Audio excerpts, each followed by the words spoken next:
melting pots. I mean, as far as population density, we're not a big player, but we've got so many different cultural influences that all come together. That's really reflective in the food. I mean, Melburnians especially are very open to new cuisines and to new cultures. So it hasn't been too hard to sort of open their eyes to what I love about food. But you know, there hasn't been many people in Australia as well who are cooking sort of modern versions of Middle Eastern food. So it's been a challenge and it's been fun, and it's, you know, our customers seem to be enjoying it.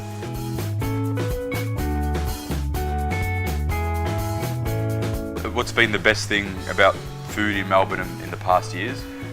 It's been really explosive, and there's lots of things happening and people willing to push the boundaries. But where I see, and I don't know if it's the broader view, I see more of a shift going back to classic cooking, which is very comforting for me because that's where I started my cooking. You know, so I'm seeing more people respect classic techniques, which aren't being taught as much now. So it's great to see a resurgence in the high end to really technique-focused food. And in that middle market, it's about freshness and vibrancy and bold flavors, which is great for a chef like me, cooking Middle Eastern style food because it's big in flavor. Great for Indonesian style foods and Indian and Malay style foods because it's big. It makes you alive, feel alive. So, you know, I think the future could be good in Melbourne.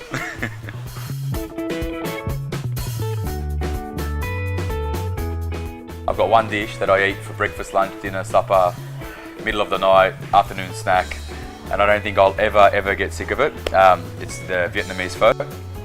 You know, I think that it's one of the most beautiful, clean, simplistic dishes that has so much depth if it's done right. You know, beautiful beef broth, but you can taste, you know, licorice root and cinnamon and black cardamom and star anise and fennel.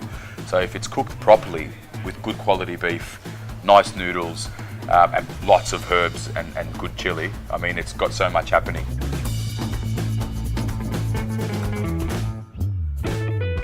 So generally, I would go for a beer, something a little bit more bitter, a lager, something Melburnian, something Australian.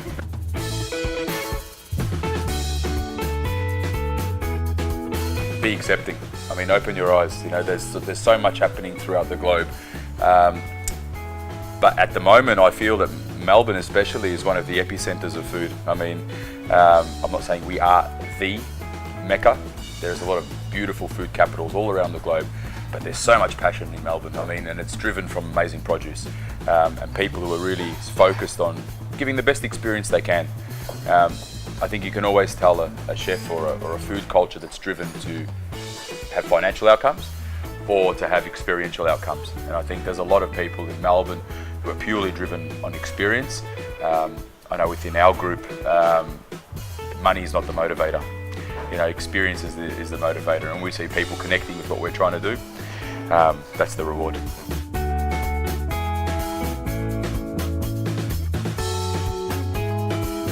In the world. Yes. Not once, not twice, but 3 times. Yes.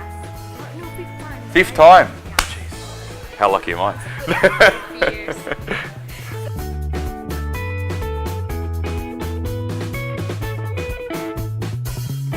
I think that everybody's at their best when they're coming from a place of happiness.